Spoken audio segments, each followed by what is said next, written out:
Hello, I am Lori Micah, the author of the book Signs Surround You, Love Never Dies. And I know that one of the things that comes up a lot when I'm talking about my book is that people want to know how I get signs. How do I hear them? Well, the truth is that I'm no different than anybody else. We all have the ability to connect and hear signs from the other side. So I'm not special having that ability. It's just that I feel like there are some things that I do in my life that maybe open me up more to be able to connect that way. When I lost Mark, who is one of my closest soulmates on this earth, and the subject of my book, Signs Surround You, Love Never Dies, I talk a lot about our relationship, and then I talk about the signs he sent me. And when he first died, I was in a tremendous state of grief, as anybody is who has experienced a tremendous loss. And I began this journey to search to try and connect with him. One thing that I've understood and understand now that I maybe didn't back then is that when you lose somebody, you wind up spending a lot of time in states of grief, sadness. Sometimes you get to that stage of anger that you've lost somebody and you just don't understand. Well, those emotions are what I would call lower vibrational emotions. So let's talk about vibrations for a minute. As energy beings, we are waves of energy and we vibrate at different levels. Some people you'll meet will walk into a room and you can tell they have a very high vibration. And the way that people attain a higher state of vibration is really connected to their emotions. What you think turns into a vibration that projects out into the world a certain frequency. So, for example, if you're staying in higher elevated states of emotion like gratitude, love, joy, peace, inspiration, and wholeness, your body vibrates in such a way that it's a higher state. Now, if you think about people who are on the other side and the angelic realm, those spirits vibrate at a very, very high frequency. And in order to connect to us, they actually have to lower their vibration. So if you think about it on a scale, if you are very sad and your emotions are depression, your emotions are grief and anger, your body is vibrating at a lower level, and spirit has to come down that much further to reach you, and sometimes they can't do it. The other part is that when you have those emotions, you're also kind of blocking your energy, and it makes it difficult for spirit to get your attention. So if you want to try to do things to increase your vibration, it's very easy to start to look at your life and think about the things that you have that you're grateful for. I think that's probably the easiest emotion to connect to is gratitude, because we can look at all the little things we have in our lives and be grateful for those things. So changing your emotion raises your vibration and makes it easier for the other side to begin to connect with you. Some of the other things that I think that I do that have made it easier for spirit to connect with me is that I also try to live in a heart space. And what I mean by that is if you can live in your heart space, it's kind of that authentic place of where you feel good. And a lot of times it's not in my head space. I'll notice that my head space can kind of take me out of my heart space. So it's almost connecting your brain to your heart so that it's coherent and it's working together.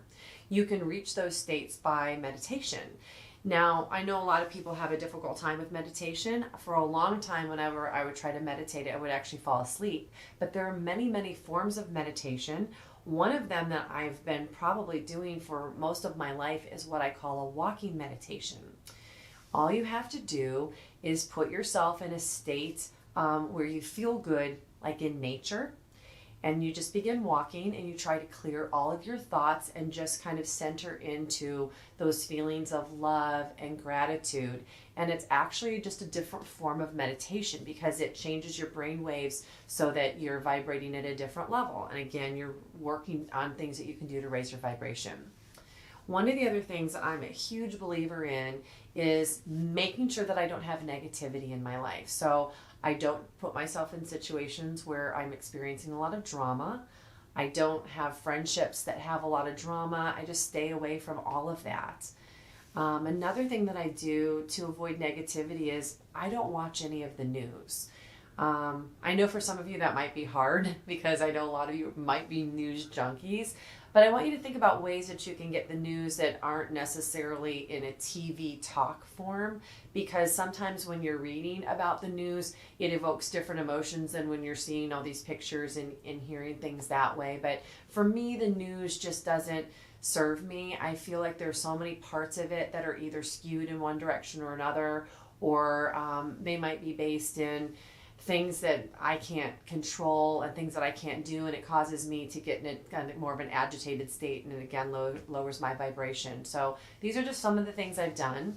Another thing that I do to raise my vibration is I make sure that I am partaking in things that I find very pleasurable. So for me, hiking, that's my form of exercise that I really enjoy the most. For you, you might have a different kind of exercise, but exercise in general, actually they've studied it that it increases your endorphins, and when you're releasing endorphins into your body, it makes you feel good and it causes elevated states of emotion again. So that's another great way to stay positive and raise your vibration. I also do things for myself that I really enjoy, like eating chocolate. And when I do those things, I don't tell myself anything about the chocolate other than I'm enjoying it. So I don't tell myself, oh, this is going to make me gain weight. I just, again, try to stay in these elevated feelings so that my vibration is higher. And I believe that if you put some of these things into practice over time, you will notice that you start to become happier in general in your life.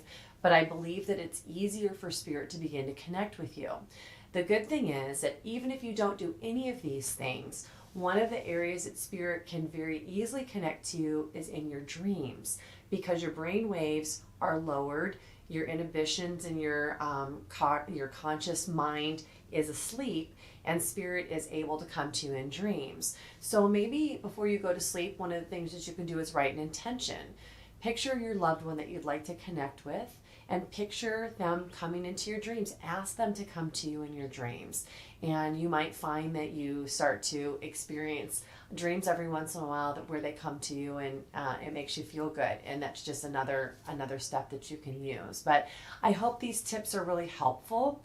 I hope that by reading my book, Signs Surround You, that you're able to connect to the story that Mark and I shared in our relationship, and it helps you to understand the signs that he sent me, so that as you are connecting to your loved ones and you know your story, that you can begin to understand what kind of signs your loved ones is sending you. So good luck.